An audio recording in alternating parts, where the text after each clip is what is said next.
Jueces capítulo 10, el arrepentimiento que Dios no rechaza. Este es un título que tomamos precisamente del contexto de este estudio, el capítulo 10 del libro de los jueces. Y bueno, vamos a analizar este capítulo y recordemos que en la escritura se registran 5 jueces que se describen o se le han llamado los jueces menores. ¿Por qué se le llama así? Bueno, la razón es porque los pasajes que hablan de ellos son breves y en el capítulo 10 se registra el periodo de Tola y de Jair. Este estudio ya lo analizamos y ya lo vamos a analizar en esta ocasión. Vamos a ver que es muy breve su participación.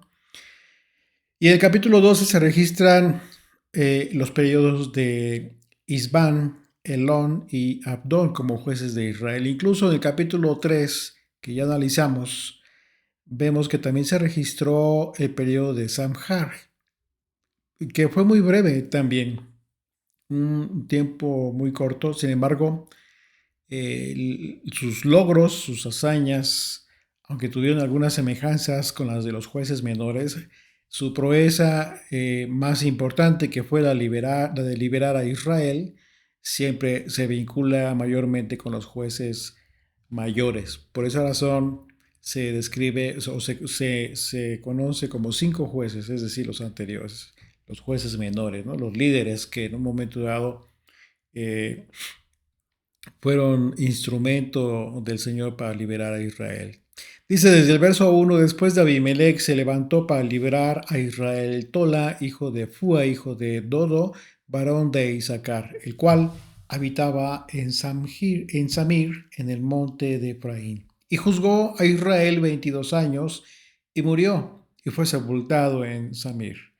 Tras él se levantó Jair Galaadita, el cual juzgó a Israel 22 años. Este tuvo 30 hijos. Vamos a poner atención en este juez, Jair, que tuvo 30 hijos que cabalgaban sobre 30 asnos y tenían 30 ciudades que se llaman las ciudades de Jair hasta hoy, las cuales están en la tierra de Galaad. Verso 5, y murió Jair y fue sepultado en Camón. Bueno, como vemos, aunque relativamente en estos periodos Israel tuvo paz, las escrituras registran que estos líderes tuvieron costumbres, como la poligamia, por ejemplo, y además tuvieron riquezas.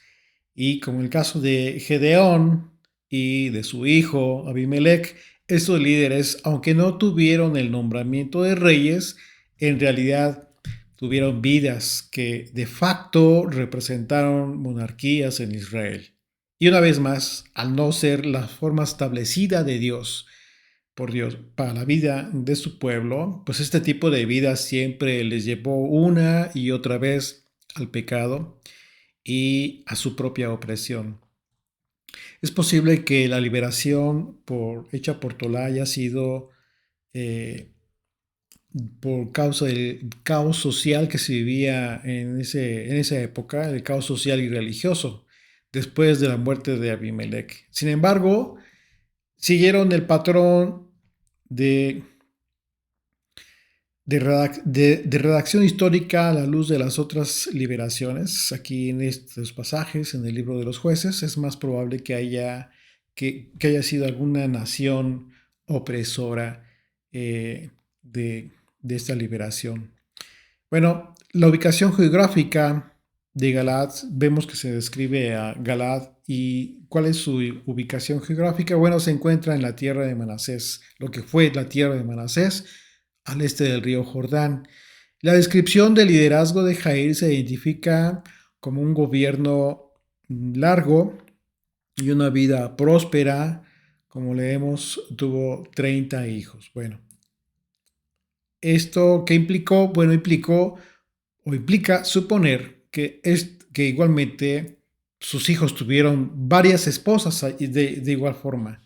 Para que este hombre tuviera tantos hijos, tuvo varias esposas y sus hijos obviamente que continuaron con la misma costumbre. tuvieron varias esposas cada uno.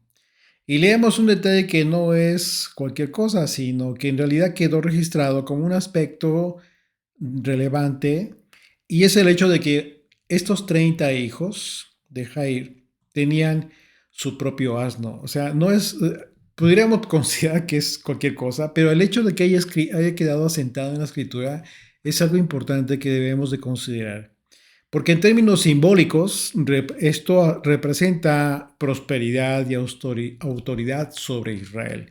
Cuando pensamos en esto, estos hijos montados en un asno, pues bueno, recordamos de inmediato, viene a tu mente lo que sucedió con Yeshua cuando cumplió la profecía de Zacarías. Zacarías capítulo 9, verso 9, dice la escritura: alégrate mucho, hija de Sión, da voces de júbilo, hija de Jerusalén. He aquí tu rey vendrá a ti, justo y salvador, humilde y cabalgando sobre un asno, sobre un pollino, hijo de asna.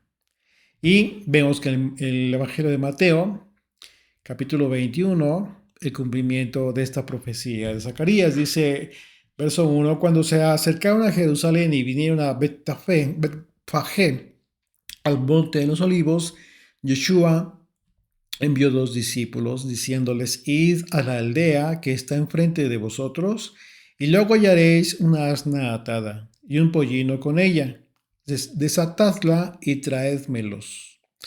Y si alguien nos dijere algo, decide el Señor los necesita y luego los enviará. Todo esto aconteció para que se cumpliese lo dicho por el profeta cuando dijo, decida la hija de Sión, aquí tu rey viene a ti, manso, sentado sobre una asna, sobre un pollino, hijo de animal de carga. Esto en el caso de el Redentor, por supuesto, de manera que este aspecto simbólico, por supuesto que representa un aspecto importante en el tema del simbolismo. Recordemos, simbolismo que estaba representando, en este caso, por ejemplo, en el caso de Yeshua, autoridad, porque el profeta lo describe como un rey sobre Israel. Así es de que sí, efectivamente representa autoridad, pero ¿qué es lo que sucede? Bueno, que en los casos de los líderes que se encontraban, estos líderes, los hijos de Jair, pues se encontraban muy alejados de hacer un verdadero honor pues a esta simbología en términos de bendición. Y eso es justo lo que sucedió como consecuencia de que el pueblo se alejó del Señor. Estaban alejados de representar el aspecto positivo de esta simbología de que se describe en la escritura, que a propósito quedó registrado que tenían un asno cada uno de estos hijos de Jair. El número de los jueces menores, Jair, Ibzán y Abdón, y los últimos, y los dos últimos citados en el libro de el capítulo 12 de este libro, los jueces, considera que existe una total omisión en referencia a Dios en el actuar de todos estos jueces. Sugiere algo muy importante, sugiere que estos líderes en realidad en su forma de vida, en su forma de llevar, de juzgar a Israel, quizás se identificó más con un estilo de vida característico de los poderosos reyes paganos que como los verdaderos siervos del Señor. Y eso, ¿por qué lo consideramos? Bueno, porque vemos que su trayectoria llevó a Israel una vez más a la adoración a ídolos extranjeros. Fíjate, dioses extranjeros, a los ídolos, a la idolatría. Fíjate lo que dice el verso 6, pero los hijos de Israel volvieron a hacer lo malo ante los ojos del Señor. O sea, vemos una vez más aquí que Israel nuevamente hace lo malo delante del Señor. Y sirvieron a los Baales y a Astarot, a los dioses de Siria, a los dioses de Sidón, a los dioses de Moab, a los dioses de los hijos de Amón y a los dioses de los filisteos. Y dejaron al Señor y no le sirvieron. Bueno, esta frase que vemos aquí, cuando dice, pero los hijos de Israel volvieron a hacer lo malo ante los ojos del Señor, se repite 7 veces en el libro de los jueces. Algunos comentaristas consideran que la maldad de Israel cada vez era más perversa y se compara esta corrupción, la corrupción del pueblo, pues al pecado de adulterio.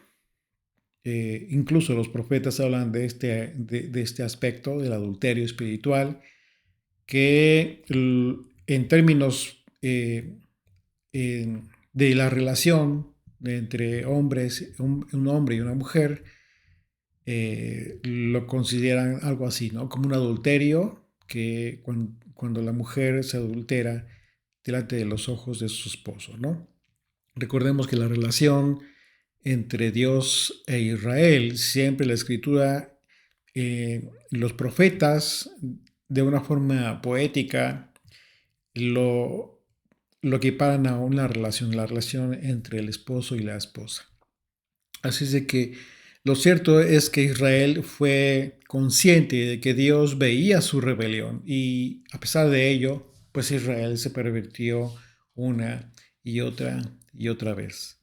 La esencia de la rebelión de Israel siempre ha sido la idolatría. Y en este pasaje se mencionan 7 ídolos nacionales por los que Israel fue en pos de la idolatría. Esto es importante y lo que le llamó la atención, ¿qué fue lo que le llamó la atención al pueblo de Israel? Bueno, siempre fueron las cosas a las que la deidad pagana era asociada. Por ejemplo, en el caso del dios Baal, esta deidad era asociada al clima, que al influir en las cosechas, asimismo se le asociaba pues al éxito financiero. Por supuesto, tenían buenas cosechas, podían comerciar, tenían prosperidad. Por ejemplo, en el caso de la diosa Astarot, era asociada al aspecto de la fertilidad y como consecuencia se le relacionaba a una influencia espiritual en los aspectos del amor, el sexo, el romance. Todas las deidades a través de las diferentes épocas de la humanidad siempre han sido identificadas con aspectos que el hombre busca, que el hombre anhela y que siempre ha pretendido alcanzar con sus propios méritos. Y eso es justo lo que ha diferenciado a quienes tienen la mentalidad de hijos de Dios. Porque sabemos que todo lo que pudiéramos anhelar como hijos de Dios en nuestras vidas, lo podremos alcanzar, y eso lo dice la propia escritura, siempre y cuando cumplan con aspectos fundamentales de la voluntad de Dios. Porque esto hace la diferencia precisamente entre los hijos de Dios y los hijos del mundo.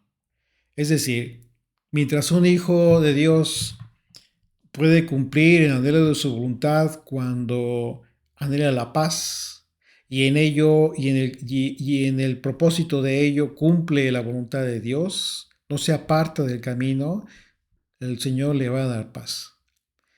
Mientras que cualquiera que no conoce a Dios, que está alejado de Dios, que no quiere nada de Dios, ¿cuál es el anhelo de su corazón? Puede ser cualquier cosa, un carro último modelo, sí, pero para ello tienen ¿cuál es el camino que tienen que en ocasiones, no siempre, pero en ocasiones, qué es lo que en un momento dado pudiera necesitar esa persona? Bueno, quizás hacer alguna trampa, una o otra, o dos o tres trampas para lograr ese propósito económico, satisfacción personal, material. La pregunta es, ¿eso tendría un propósito divino, un aspecto que se encuentra dispuesto en la voluntad de Dios, es decir, en las escrituras, en los mandamientos? Pues claro que no, de ninguna manera. Eso puede, ¿qué significa esto? ¿Que Dios está en contra de todo eso? Claro que no, claro que no. Un hijo de Dios puede lograr tener un buen carro, su casa propia, etcétera. Claro que sí. Y eso no está mal. Tiene que esforzarse, tiene que trabajar, pero todo en su debido orden. ¿Qué es lo malo? Bueno, lo malo, lo que hace a una persona dejar de ser hijo de Dios para ser hijo del mundo es la prioridad.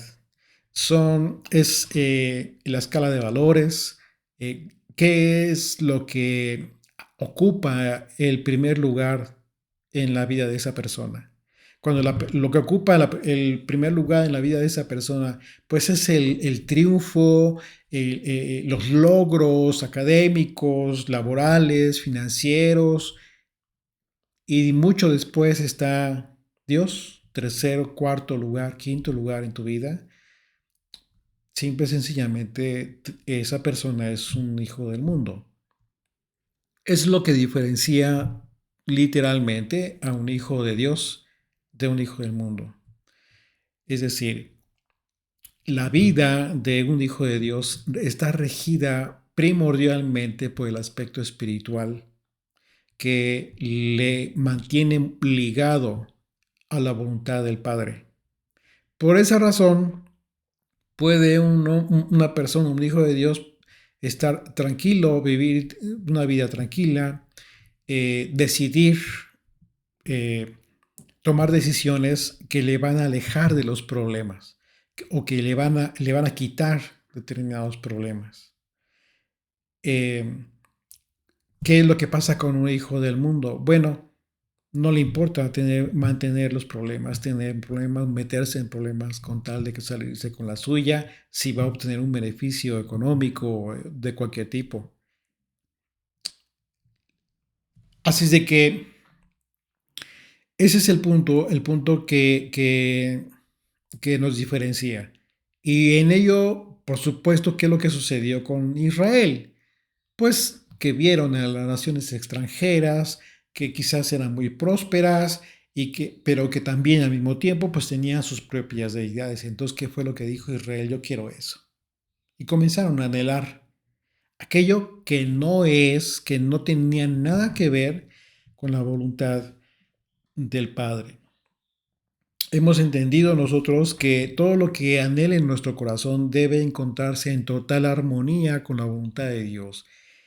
Y otro aspecto también fundamental es que como hijos nos mantengamos fieles.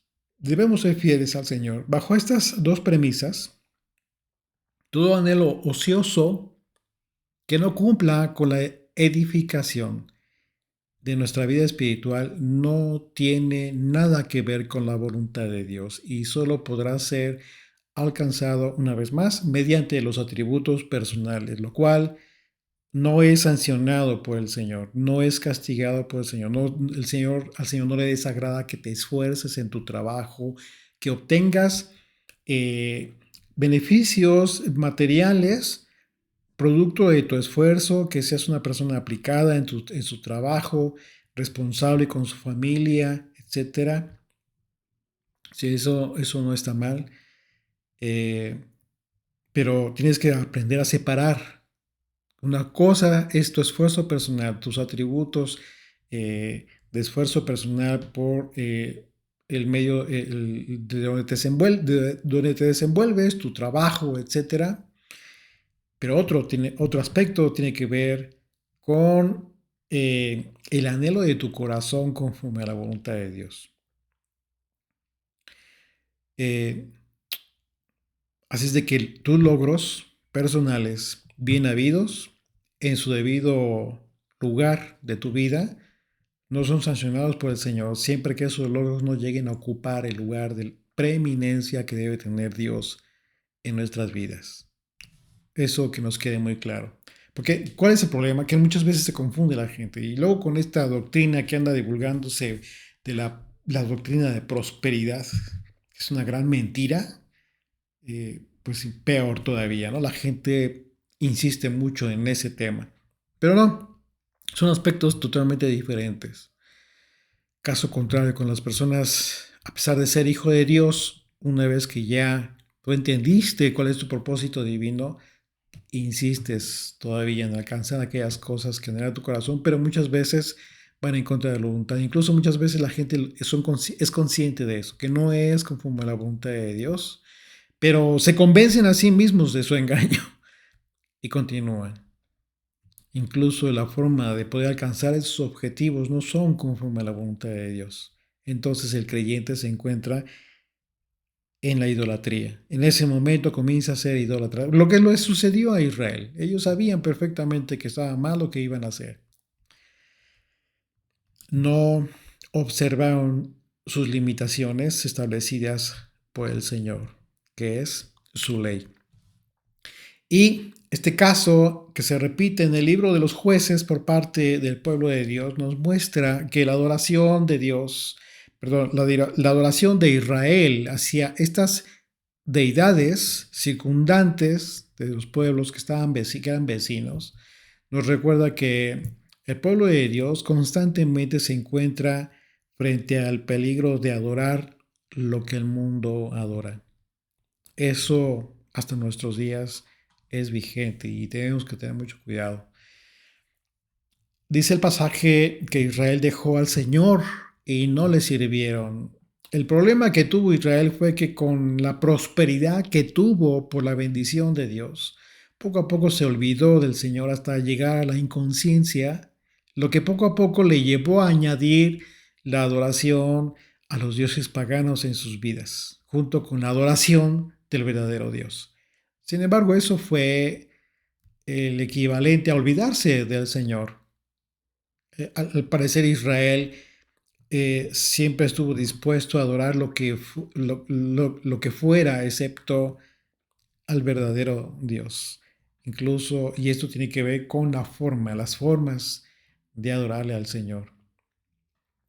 Verso 7, continuamos ahí en Jueces 10, dice, y se encendió la ira del Señor contra Israel y los entregó en mano de los filisteos y en mano de los hijos de Amón. Aquí está una vez más la reacción del Padre en disciplina para con su pueblo. Una vez más, Dios entregó a Israel en manos de naciones extranjeras para que otra vez fueran oprimidos. Esto tiene sentido si consideramos que lo que los israelitas querían para este tiempo en realidad era adorar dioses extranjeros. Así es de que el Señor no hizo más que lo que Israel decidió hacer. Permitir a su pueblo, y lo que hizo el Señor fue permitir a su pueblo adorar a deidades extranjeras. ¿Cuál era la consecuencia? Pues bueno, que pronto ellos mismos verían el resultado de su necedad. Porque estas naciones les harían pasar por servidumbre una vez más. No por el hecho de adorar a los mismos dioses, ya iban a ser como ellos, de ninguna manera. Y eso es lo que tienes que entender. Si tú eres una oveja, Dios va a traerte aflicción cuando caes en idolatría, cuando caes en todas estas actitudes que te identifican ya más como un hijo del mundo que como un hijo de Dios. ¿Con qué propósito? No porque a Dios le guste castigarte, no, sino porque Dios busca la disciplina de sus hijos, no de los ajenos. Así de que para entender correctamente estos pasajes debemos enfocar nuestra atención en el aspecto espiritual de maldad que cuando influía en Israel, en el pueblo, ellos se corrompían. Israel siempre ha sido engañado por el maligno, porque el maligno sabe que Israel es el pueblo de Dios. Así de que siempre va a usar del engaño, la mentira, etcétera, solo como un gancho para que en un momento dado pueda oprimir al pueblo de Dios. Puede ser que tú tengas algún familiar que sabes que es oveja. Sí, tú ya lo comprobaste, Dios ya te lo hizo ver. Sin embargo, se encuentra en esta situación quizás. ¿Qué es lo que va a suceder? Bueno, tiene que suceder que el Señor le haga ver su pecado, que le haga ver que esto por lo cual se desvió, finalmente es un engaño, es un espejismo, es algo que, no, que solamente va a servir para afligirle en su vida, pero que tarde o temprano va a caer en la realidad y que va a regresar al Padre. Esa es la dinámica que hemos analizado y hemos aprendido que Dios ha tenido siempre para con su pueblo. Es la razón por la que Israel, después de verse afligido y engañado, porque las deidades extranjeras, lejos de beneficiarlo, solo benefician a las naciones extranjeras que siempre le han rendido culto, que siempre han sido de ellos, del maligno. Era entonces cuando Israel entendía que una vez más se habían equivocado y llegaban al arrepentimiento con dolor, con súplica para con Dios, y a fin de que una vez más los salvara de la opresión de naciones extranjeras. Fíjense lo que dice el verso 10. Dice, entonces los hijos de Israel clamaron al Señor, diciendo, nosotros hemos pecado contra ti, porque hemos dejado a nuestro Dios y servido a Baales. Bueno, esta es una confesión, es un acto de confesión del pecado de Israel. Es justo lo primero que todo hijo debe hacer, reconocer su propio pecado, sin excepciones, sin disculpas. Y dice la escritura que Israel clamó a Dios, y es interesante porque vamos a ver que en esta ocasión la respuesta de Dios no fue como habitualmente ha sido hasta esta ocasión. Siempre que Israel clamaba al Señor. Y es que clamar a Dios con la voz no necesariamente es lo mismo que clamarle desde el corazón. Lo que nos da la pauta en este caso a considerar que quizás la razón por la que de la respuesta que vamos a ver que Dios le dio a su pueblo fue porque en el corazón de los israelitas quizás solo necesitaban recibir el beneficio de Dios. Y en ese momento, pero dicho clamor no realmente significaba un verdadero arrepentimiento del corazón. Porque dice la escritura que Dios jamás rechaza al corazón humillado. Salmo 51, verso 17, dice, los sacrificios de Dios son el espíritu quebrantado. Al corazón contrito y humillado no despreciarás tú, oh Dios. Bueno, sin embargo, Dios vio algo en el corazón de los israelitas para haber dado la respuesta que les dio. Fíjense qué respuesta les dio ahí a partir del verso 11. Dice, y el Señor respondió a los hijos de Israel, ¿no habéis sido oprimidos de Egipto, de los amorreos, de los amonitas, de los filisteos, de los de Sidón, de Amalec y de Maón, y clamando a mí no os libré de sus manos? Mas vosotros me habéis dejado y habéis servido a dioses ajenos, por tanto yo no os libraré más.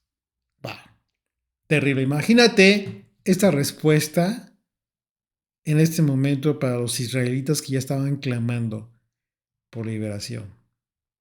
El propósito de esta respuesta que Dios le dio a Israel, que fue que el pueblo llegara a estar harto, hastiado de su pecado, al grado de odiar el pecado que le llevó a ser tan oprimido por tanto tiempo. Esta es la primera vez que se registra en las Escrituras que Dios se negó a ayudar al pueblo para salir de la esclavitud. Sin embargo, una vez que hemos comenzado a conocer el carácter de Dios, no debemos olvidar que uno de los atributos más hermosos y maravillosos de Dios es precisamente su lealtad. De manera que lo que debemos analizar es la razón de esta negativa de parte de Dios para entender el clamor de su pueblo. Y eso nos lleva a considerar que una posibilidad fue que Dios quiso llevar a su pueblo a probar su verdadero arrepentimiento desde el corazón y no solo desde su boca.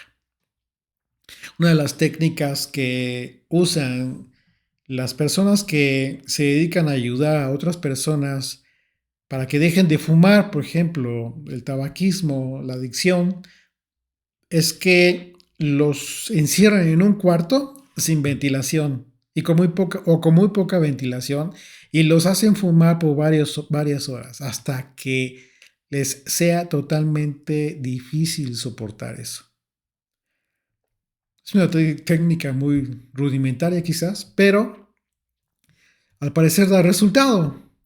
De la misma manera, en ocasiones Dios va a permitir que las consecuencias de nuestro pecado sean tan insistentes, perjudicando cada vez nuestras vidas, hasta que lleguemos a expresar, como lo dijo el apóstol Pablo. ¿Qué fue lo que dijo? Dijo, lo bueno vino a ser muerte para mí. ¿Es así? Dice Pablo, en ninguna manera. Sino que el pecado, para mostrarse pecador, produjo en mí la muerte por medio de lo que es bueno, a fin de que por el mandamiento el pecado llegase a ser sobremanera pecaminoso. Cuando somos conscientes, cuando entendemos que ya sabemos lo que es pecado y no solamente nos conformamos con un concepto subjetivo, pues para mí pecado es esto, no, sino que tienes la responsabilidad de ser consciente de lo que verdaderamente es pecado. Una vez que entiendes lo que le hace a tu vida el pecado, puede llegar a ser tan, como dice Pablo, sobremanera pecaminoso. Es decir, tan transgresor de la voluntad de Dios, que te ha traído tanto mal que finalmente decides dejarlo. Quieres dejar el pecado. Dice el verso 14, dice, andad, sigue respondiendo el Señor y dice, andad y clamad a los dioses que os habéis elegido, que os libren ellos en el tiempo de vuestra aflicción. ¡Wow! Terrible respuesta que dio el Señor a su pueblo. Quizás ellos no se la esperaban y quizás a ti te sorprende porque ellos estaban clamando. Dice la Escritura que estaban clamando al Señor por libertad. Esto fue una flecha directa al corazón de los israelitas, porque en realidad Dios les estaba confrontando con la realidad. Ellos libremente eligieron a otros dioses y ellos no podían decir que fueron obligados a adorarles, ¿no? Así es de que Dios les hace ver su terrible realidad, porque esos dioses que ellos eligieron para servirles simplemente no les ayudaron para librarse de la opresión. Por supuesto, y la razón es simple. Satanás jamás va a apoyar a un hijo de Israel. Lo va a engañar, le va a demostrar que tiene poder, le va a dar sus beneficios, lo que busca en su corazón, que ya comenzó a pervertirse, se lo va a dar Satanás. Sí, pero es un engaño, no va a durar para siempre. Llegará el momento en que se vean envueltos en la trampa. Israel haya caído una vez más en la trampa del engañador. Dice el verso 15, y los hijos de Israel respondieron al Señor, hemos pecado. Sin disculpas. Fíjate la respuesta que debes dar cuando eres consciente de tu pecado. Hemos pecado. Haz tú con nosotros como bien te parezca. Solo te rogamos, una vez más dicen, solo te rogamos que nos libres en este día. ¿Por qué lo dijeron? Porque iban a la guerra. Ya estaban listos. Ya estaban dispuestos, una de dos, o a ser libres o a morir en el intento. Pero antes se encomendaron al Señor y le dijeron, haz con nosotros lo que tú quieras, Señor. Y sin disculpas reconocemos que hemos pecado contra ti. Existe un error muy común en el creyente que muchas veces genera una falsa expectativa acerca de la respuesta que se espera de otras personas, inclusive de Dios mismo. Y es el hecho de que cuando las personas se equivocan y en esa equivocación provocan algún daño, piensan que ir con la persona a la que se le agravió y pedir perdón, pues es suficiente, sin considerar el daño sufrido, que muchas veces implica reparación, restitución, enmendar, resarcir. Lo mismo en el caso de las personas que llegan a ser conscientes de haberse encontrado en algún pecado y piden perdón a Dios, pero igualmente no hacen absolutamente nada para rectificar, restaurar o resarcir el daño. Cuando las personas que llevan a cabo este aparente arrepentimiento y, y solicitud de perdón, sin considerar resarcir el daño, es decir, no hacen absolutamente nada más, sino solamente de su boca hablaron y pidieron perdón, pues esa acción de disculpa viene a ser incompleta y no cumple el propósito real de un verdadero arrepentimiento de corazón. Como vemos en este pasaje, después de que los israelitas entendieron que lo que buscaba Dios, ¿qué era? Que manifestaran un arrepentimiento genuino, de corazón. Los israelitas respondieron al Señor que hiciera con ellos lo que quisiera. Con una actitud de resignación a la respuesta de Dios, pero al mismo tiempo vemos que rogaron al Señor para que, cuando menos en ese día, los librara del mal. Y algo más importante aún hicieron los israelitas. No solamente fue de su boca, sino que hicieron algo más importante. Verso 16, y quitaron de entre sí los ídolos ajenos. Quitaron de entre sí los ídolos ajenos y sirvieron al Señor, y él fue angustiado a causa de la aflicción de Israel. Fíjate qué impresionante. Impresionante. Ahí está la actitud. Como dicen, esa es la actitud.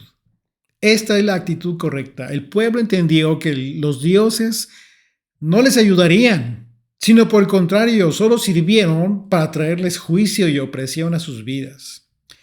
El pecado no te va a ayudar, te va a dar, es un paliativo para engañarte.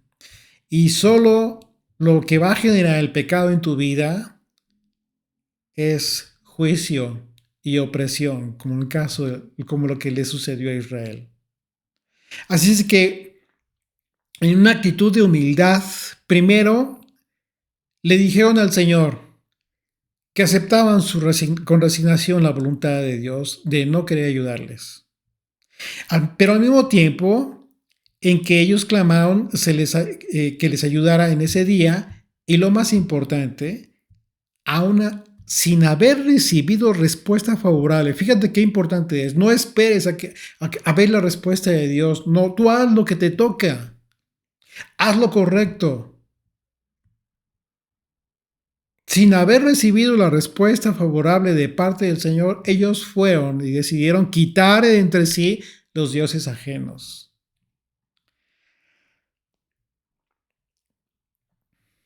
Al final del versículo 16, en la Nueva Versión Internacional dice así: entonces se deshicieron de los dioses extranjeros que había entre ellos y adoraron al Señor. Y el Señor no pudo soportar más el sufrimiento de Israel. Ahí está el corazón de Dios. Eso era justo lo que quería ver. Que hicieran algo. Dios se va a agradar de ti cuando detrás de tus palabras de una disculpa, de un perdón, hagas lo correcto. A pesar de que tengas que perder cierta ganancia que hayas tenido, pero que estuvo mal o que te trajo un problema. Dios te va a compensar, no lo olvides. Dios es fiel. Esta tristeza que experimentó el Señor es una clara muestra de que su amor por su pueblo siempre ha tenido el sello de fidelidad inquebrantable. Dice el verso 17, entonces se juntaron los hijos de Amón y acamparon en Galaad, y juntaron a sí mismo los hijos de Israel y acamparon en Mizpa. Dice el verso 18, y los príncipes y el pueblo de Galaad dijeron el uno al otro: ¿quién comenzará la batalla contra los hijos de Amón? Será caudillo sobre todos los que habitan en Galaad. Bueno, Esta fue la razón de este último clamor que hicieron los israelitas al Señor. Sin embargo, estaban resignados a morir si era la voluntad del Señor. Pero al final morirían habiendo decidido expresar un verdadero arrepentimiento al Señor y haciendo quitar el pecado de idolatría de entre el pueblo para decidir adorar al Señor a pesar de todo. Esa fue la manifestación de arrepentimiento del corazón sincera por parte del pueblo de Israel. Y el Señor se angustió por la aflicción de su pueblo.